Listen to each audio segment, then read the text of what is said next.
Hola mis queridos hermanos, bienvenidos a esta segunda vez del taller a la manera del pastor y de nuevo agradezco el gran privilegio de poderme dirigir a todos ustedes desde aquí, Alemania, de mi casita.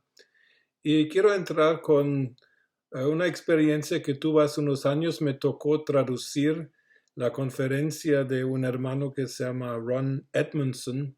Este hombre era primero un empresario y luego Dios lo llamó al ministerio a predicar, pero más que todo ahora se dedica a enseñar a líderes a nivel mundial. La conferencia que nos dio en aquel tiempo aquí en Alemania se titulaba Los 7 mitos del liderazgo. Y no voy a meterme a este tema, pero sí quiero referirme a uno que él mencionó. Y uno de los mitos, y sabemos que un mito es algo que no es real, algo que es un concepto falso o equivocado, podríamos decir. Y entre los 7, él mencionó el mito de que todos los hermanos de nuestras iglesias pueden ser liderados de la misma manera. Y él dijo que eso es imposible. No se puede ejercer nuestro liderazgo pastoral hacia todo miembro de forma igual, porque sencillamente la gente es muy distinta, muy diferente. Ya solamente un día estuvimos hablando de que incluso hay libros que se llaman Pastorear caballos, que se trata de cómo un pastor debe tratar con personajes como empresarios, líderes en otras áreas de la sociedad. Y ese tipo de personas requieren un liderazgo distinto de otro miembro de la iglesia que viva una vida sin implicaciones de liderazgo. Entonces tenemos que librarnos del mito de que tenemos que tratar a nuestras ovejas todas iguales. Eso es algo que no es real, no es realista y no es bíblico tampoco. Si vemos la gran diversidad que Dios creó en la creación, es impresionante de que Dios nos creó a los seres humanos. Dios creó cada pedacito de la naturaleza en forma única. Los seres humanos tenemos nuestra ADN que es única. Eh, un biólogo una vez me dijo que cuando como en Alemania se caen las hojas de los árboles en el invierno y luego en la primavera vuelven a crecer millones, sillones de hojas en los árboles. Y los biólogos se han dado cuenta de que no hay ni una sola hoja en el mundo que sea idéntica. Ahora, imagínense qué diversidad eh, eh, en la creación. Incluso cuando cae la nieve, aquí en Alemania han chequeado los cristales de nieve que caen y también se han dado cuenta la estructura de todos los cristales de nieve, que es un número que ya no hay número que yo conozca, y todos son únicos. Eso es nuestro Dios. Dios ha creado una gran diversidad, casi infinita, respecto a la creación física, la animal, la de plantas y la en el ser humano. Mas, sin embargo, Dios ha creado esta gran diversidad con tal de que las partes se unan y se lleguen a complementar. Pero cada parte es distinta y cada parte requiere en cierta manera un trato distinto con tal de que reconozcamos y honremos lo que Dios ha hecho en la vida de esta persona y por lo tanto tenemos que tratar a cada persona de manera individual porque nuestras personas a quienes Dios nos ha dado para que los pastoreemos, estas personas vienen no solamente con una genética única, sino también vienen con biografía única, con experiencias buenas, malas, traumáticas, buenísimas, gloriosas y todo por el medio. Todo es único. Y nuestra gran tarea como pastores es no solamente atender al individuo, respetar y honrar su individualidad, sino también de buscar de cómo puede este individuo encajar en lo que es el cuerpo de Cristo. Y en 1 Corintios 12 vemos de que en el cuerpo de Cristo se está hablando de que hay un solo cuerpo. Vosotros pues sois el cuerpo de Cristo y miembros cada uno en particular. En 1 Corintios 12:27 nos dice eso. Entonces, esta gran diversidad nos tiene que llevar a estudiar a las personas, nos tiene que pasar tiempo, llevar a pasar tiempo con ellas, oyendo sus historias, oyendo sus inquietudes, pero siempre pensando cómo puedo yo utilizar todo esto, lo que me cuenta el hermano, con tal de que yo le pueda ayudar a encontrar su puesto, llenar su lugar, que es muy importante en lo que es el cuerpo de Cristo. Como ya en una introducción la vez pasada dije que nosotros debemos ser como David, que en nuestro corazón debe ser crear nuevas identidades de gente que viene con problemas, con dificultades y de todo, pero siempre tenemos que ver el cuadro mayor. Ayudar a un hermano en una necesidad es una cosa muy linda, pero nosotros tenemos que pensar más allá.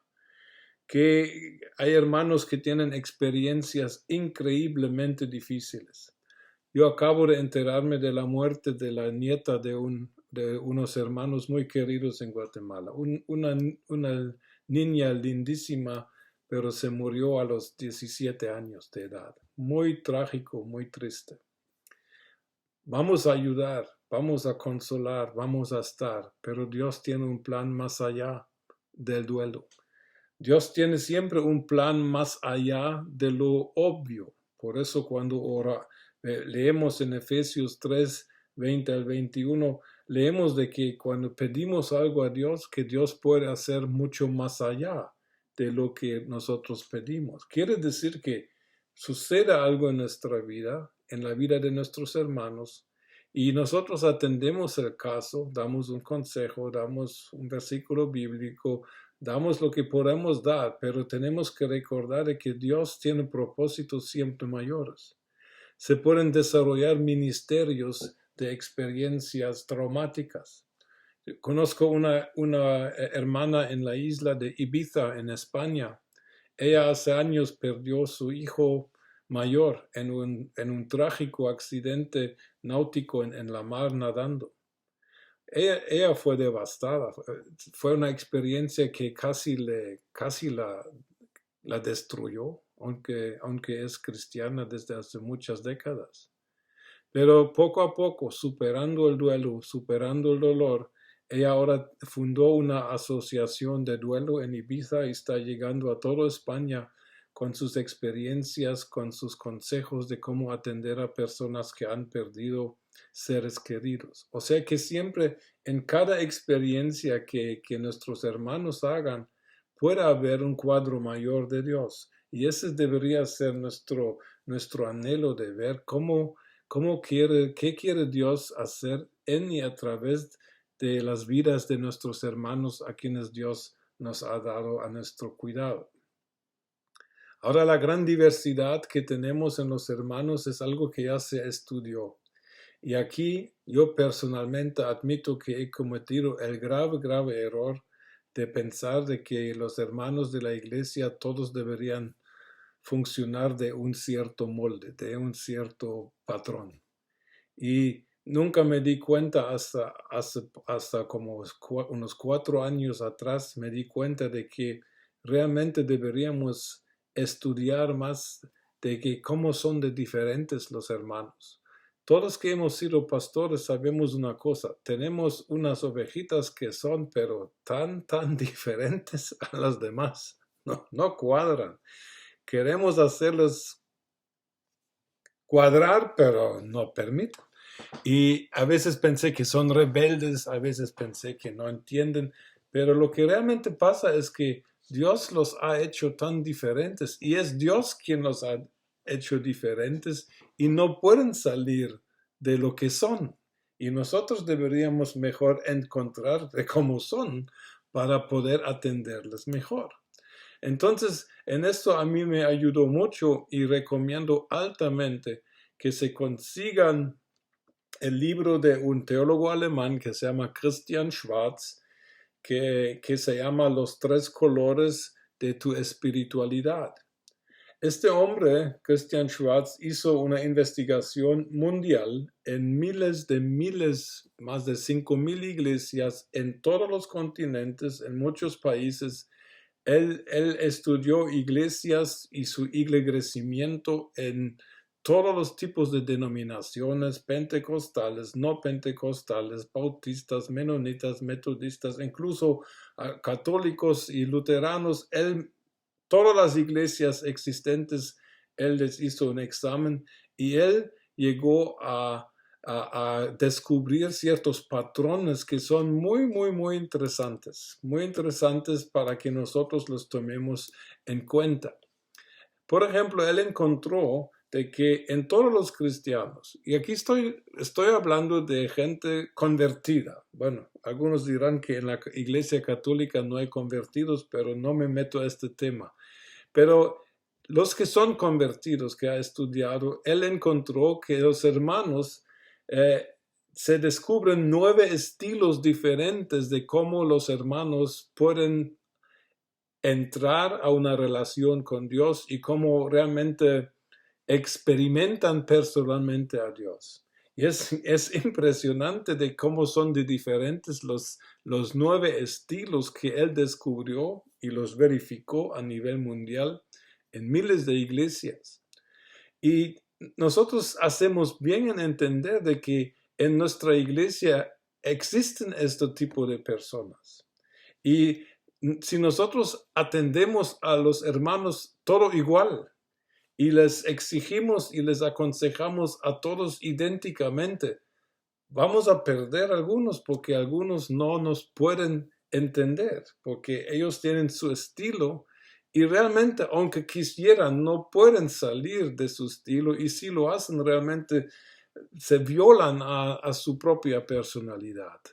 Nada más voy a mencionar los 9 estilos que se descubrieron estoy hablando se llama la espiritualidad personal de un cristiano. Quiere decir que cómo uno vive la fe y cómo uno experimenta a Dios, cómo cada individuo se acerca a Dios y luego también llega a encuentros con Dios. Y los caminos y los estilos son completamente distintos. No hay un solo camino y no hay un solo estilo. Los 9 estilos que descubrió el señor Christian Schwarz se llaman el estilo racional, el estilo sensorial, el estilo ortodoxo, el estilo bibliocéntrico, misionero, ascético, entusiasta, místico y sacramental. Bueno, solo voy a comentar brevemente porque el tema es muy grande, pero sí para que tengan una idea de qué estamos hablando. El cristiano racional tiene sus encuentros con Dios cuando usa su razón. Cuando es una persona que lee mucho, que reflexiona y piensa mucho, y usando su razón y su mente, allá tiene experiencias donde Dios, según él, le habla. Son personas que piensan mucho, son personas que hacen preguntas muy incómodas y muy difíciles a veces de contestar, pero esa es su manera como ellos se encuentran con Dios. Es un estilo muy difundido, particularmente aquí donde vivo yo, en Europa. El estilo sensorial son personas que no les gusta tanto leer, no les gusta tanto pensar profundamente en textos, pero sí son personas que encuentran a Dios en la naturaleza. Son personas que van a caminar en un bosque cerca de un río, o que van a la playa, o lo que haya de geografía donde estén, y allá, estando fuera en la creación, ellos se sienten muy cerca de Dios, observando tal vez los pajaritos volando o los peces en un lago. ¿Qué importa? Allá, estas son personas que allá tienen sus encuentros con Dios cuando se sienten cerca, unidos con la creación de Dios. Y los encuentros que tienen con Dios son tan válidos como los racionales, solo que son muy diferentes. Los ortodoxos, ya sabemos que la palabra ortodoxo quiere decir la enseñanza pura. Los ortodoxos son personas que les gustan las reglas, les gusta todo ordenado y de que no haya desorden en la iglesia, que no haya desorden en sus cultos, que no haya desorden en su vida diaria. Son personas que son se fijan mucho en las reglas buenas que nos da la palabra de Dios para vivir. Pero sabemos que hay hermanos que no mucho les gustan las reglas, y no estoy hablando de reglas de no pecar, sino que reglas así, estilos de reglas de cómo se vive la vida cristiana. Los bibliocéntricos son personas que solo te contestan con la Biblia. Tú les dices, buenos días hermano, ¿cómo estás? Y te contestan con el salmo tal y he aquí el Señor está conmigo, o en la presencia de Dios estoy.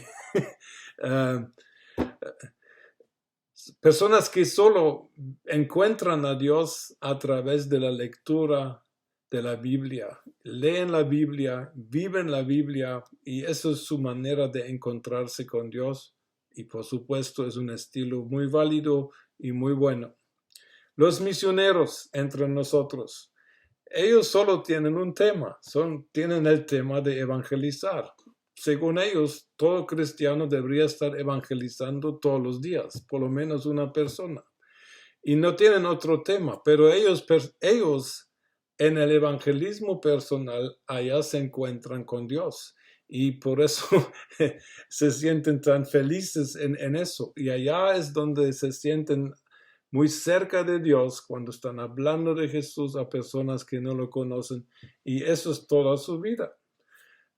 El otro grupo se llama los ascéticos. Esas son las personas que les gusta estar solas. Es las personas que les gusta mucho ayunar, preferiblemente una vez a la semana, o como lo hago yo, todos los días ayuno toda la noche y entre comidas, pero dicen que no vale. Bueno, pero regresemos al tema. Los ascéticos son personas que encuentran a Dios cuando ellos se niegan a alguna cosa, como la comida. Son los hermanos que les gusta los desvelos, orar toda la noche. Ese tipo de estilo de vida les gusta porque allá ellos encuentran a Dios. El próximo grupo es muy diferente, es el grupo de los entusiastas. Ellos encuentran a Dios en las emociones. Digamos, ellos son las personas que se oyen más en nuestras reuniones, son las que gritan aleluya y amén más fuerte, las que cuando cantan siempre lloran y se sienten en la emoción de la alabanza, orando, sienten mucha emoción. Les encanta las reuniones de la iglesia con mucha buena música, y las emociones les ayudan a acercarse a Dios, y es un estilo tan válido como los demás. El penúltimo grupo se llama los místicos. Los místicos son los hermanos quienes siempre están tratando de encontrar los secretos más profundos de la verdad y de la Biblia.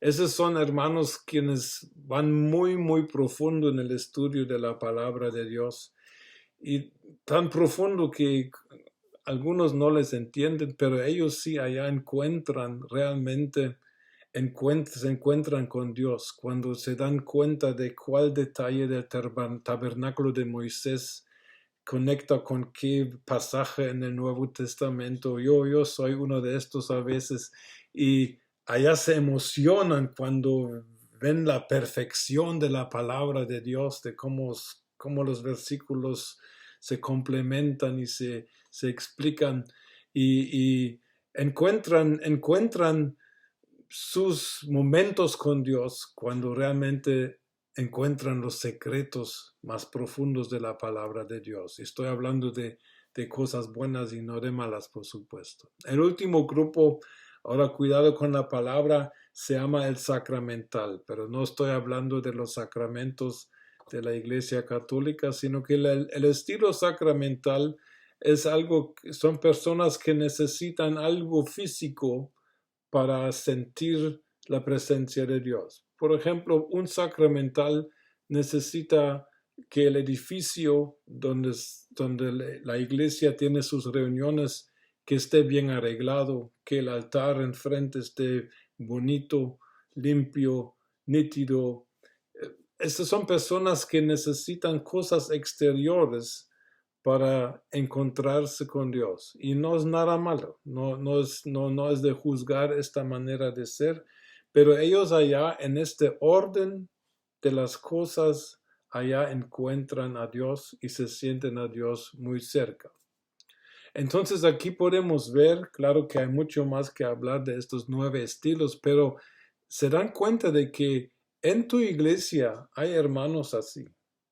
Pero si tú tratas al racional lo mismo que vas a tratar al entusiasta, tú vas a tener un problema. El entusiasta es alguien que dice que, hermanos, aplaudan, dancen, pero el racional está parado preguntando, no tengo ganas de danzar, no tengo ganas de gritar o de hacer alguna cosa emocional. Yo necesito pensamientos para que me lleven al encuentro con Dios. Y aquí tenemos el conflicto entre grupos en nuestra misma iglesia de que unos se acusan a otros solo por no conocer el estilo del otro. Y por eso nosotros los líderes deberíamos reconocer que hay estilos muy diferentes en nuestros hermanos de cómo ellos experimentan a Dios. Hay personas que tal vez ni saben cantar y ni quieren cantar. Obligarles a ellos a cantar a toda voz con mucha emoción sería violarlas. No les ayudamos. Claro que Dios no se va a fijar si uno tiene una voz buena o mala, pero la personalidad es la que tenemos que cuidar. Hay personas que les encanta ayudar y allá encuentran con Dios cuando hacen cosas para otras personas, haciendo un pastel para la iglesia, haciendo un pastel para un vecino que esté enfermo, cosas así, y allá encuentran a Dios. Y todos estos estilos delante de Dios son estilos válidos y son estilos que se tienen que reconocer y que se tienen que honrar de parte de nosotros los líderes con tal de no destruir al corazón del hermano que actúa de esta forma porque realmente ese es su estilo.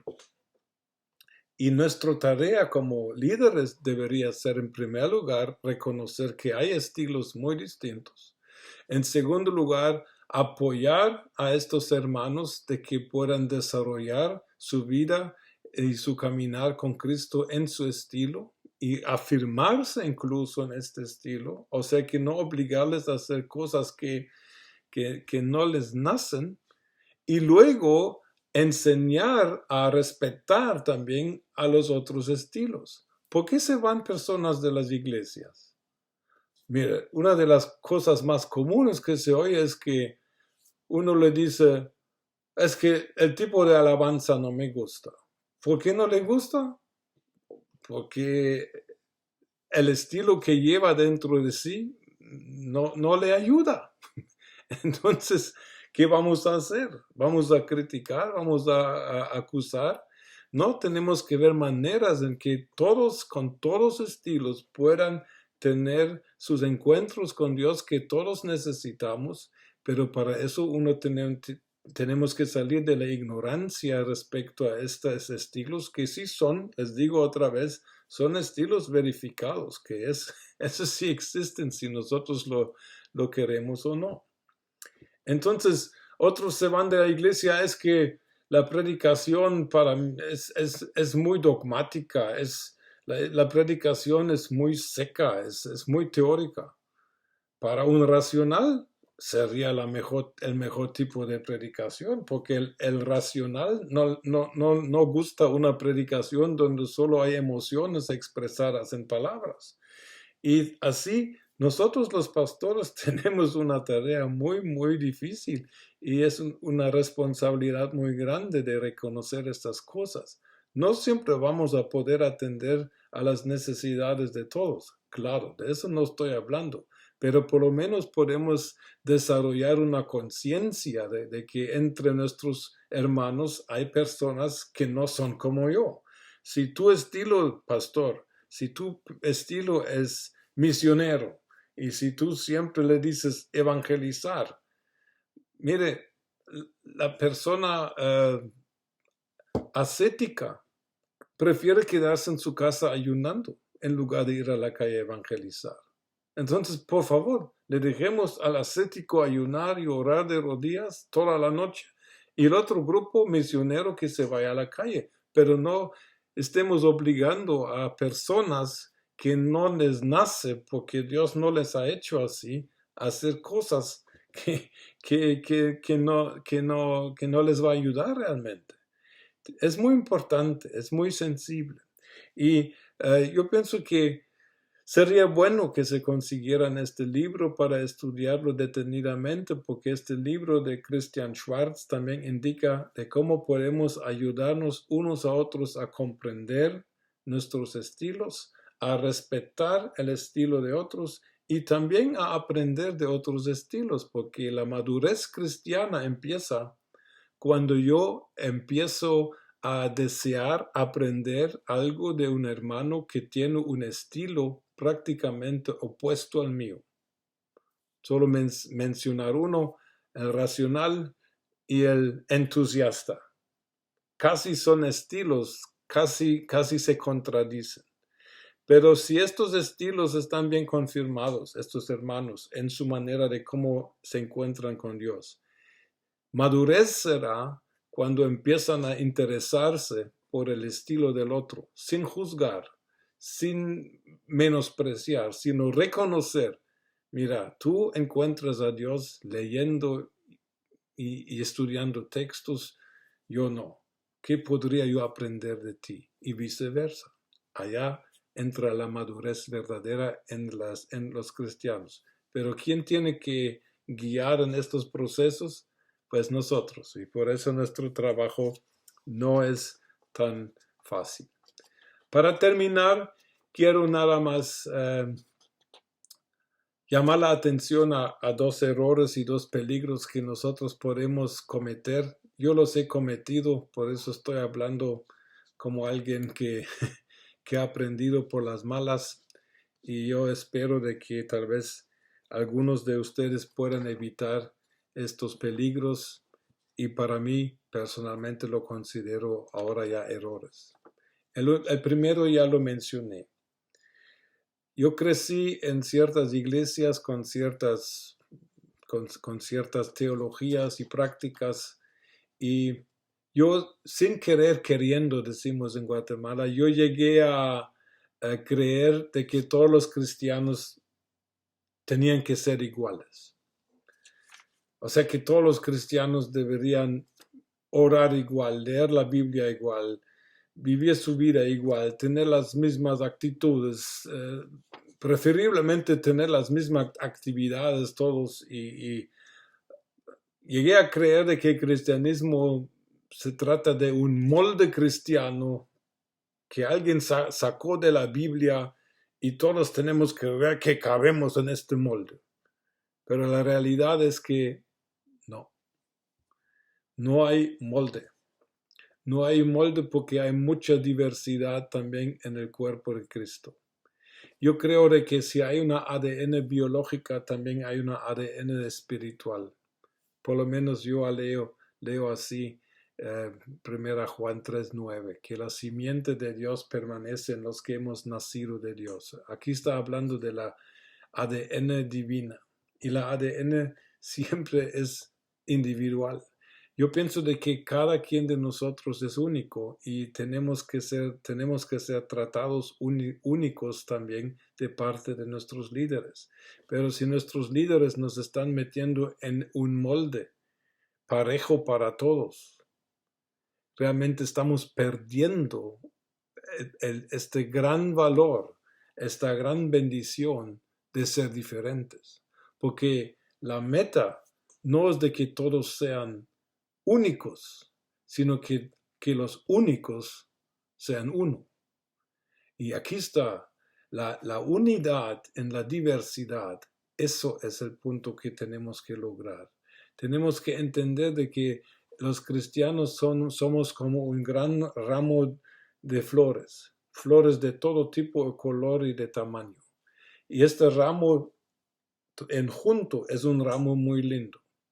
Y la pregunta nunca sería cuál es la flor correcta en un ramo de flores grande y de muchos colores. No, porque el ramo es uno. Pero el ramo consiste de flores individuales de todo diferente, color, tamaño, de todo. Necesitamos entender de que Dios no nos está llamando a meter nuestra gente en moldes teológicos denominacionales, incluso de tu propia convicción cristiana. Vívela, pero por favor ayuda a la persona a encontrar su propio camino con Dios y no metas a nadie en moldes porque tarde o temprano eso no va a resultar. Los cristianos que están siendo forzados en actuar de maneras que no les nace de corazón porque Dios no les ha hecho así, estos cristianos o se van a frustrar o se van a resignar y van a ir o se van a volver hipócritas. Y no nos conviene ninguno de estos en nuestras iglesias. Busquemos maneras en que cada quien puede ser quien es delante de Dios con sus idiosincrasias y con sus particularidades y con su estilo de cómo experimentar a Dios y luego miremos cómo juntamos toda esa grey para que sea una grey, un ramo de flores que realmente sirve para la gloria de Dios.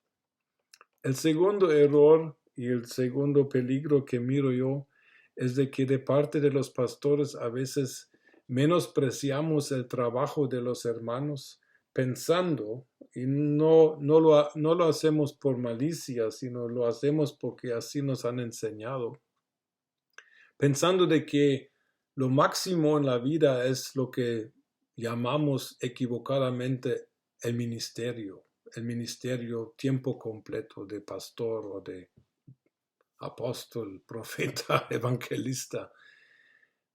Pero miren, también ser ama de casa es un ministerio. También ser albañil es un ministerio. Yo no podría ser albañil, sería el fin de las construcciones. Y tenemos que entender de que nosotros, por gracia del Señor, nos ha llamado a servir en un ministerio que se llama pastor, anciano, líder, lo que sea, pero nuestro ministerio, nuestro servicio en el reino de Dios no tiene un valor más que un hermano que trabaje en su trabajo particular, un empresario que tiene su tienda, un médico, un abogado. ¿Qué importa? Tenemos que aprender de que Dios a todos nos hizo diferentes y no podemos ser todos pastores, ni es necesario. Pero los pastores no deberíamos cometer el error de ver con menosprecio. No lo vamos a decir, por supuesto, pero podemos pensar que él solo es abogado, pero yo sirvo a Dios. No, el abogado puede servir a Dios a través de su profesión. El empresario puede y debería servir a Dios a través de su empresa. El médico debería servir a Dios a través de su profesión. Y no hay ninguna diferencia en valor en lo que hace uno de mis hermanos en su vida laboral como que hago yo en mi vida. porque mi vida es muy diferente. Y yo pienso que a veces he tenido experiencias cuando hermanos han sentido eso, han sentido de que su trabajo y su vida diaria no es valorada porque no sirven en una obra o no sirven en la iglesia. Mucho cuidado con eso.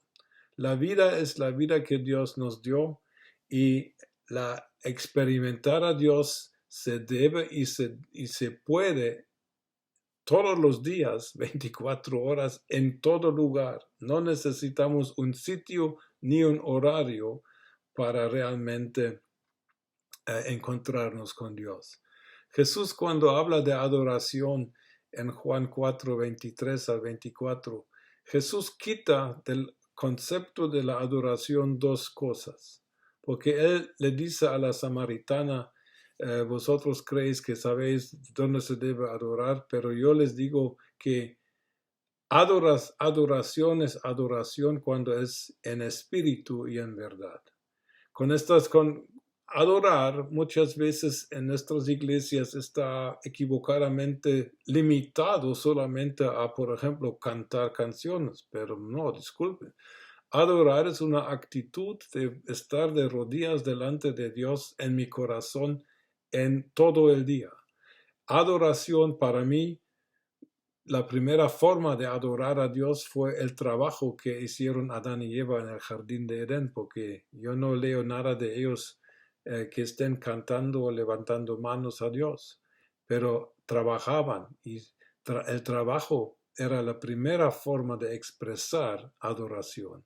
Adoración se puede expresar a través del canto, a través de la danza, a través de muchas cosas, pero adoración es una actitud básica del corazón que puede ser expresada de muchas maneras. Entonces Jesús, cuando enseña a adorar, él dice que ya no hay ni tiempo, tampoco hay lugar, cómo y dónde se debe, cuándo y dónde se debe adorar, porque la adoración es en espíritu y en verdad. O sea que Dios busca adoradores, no busca cristianos que practiquen la adoración en ciertos tiempos. No lo hace.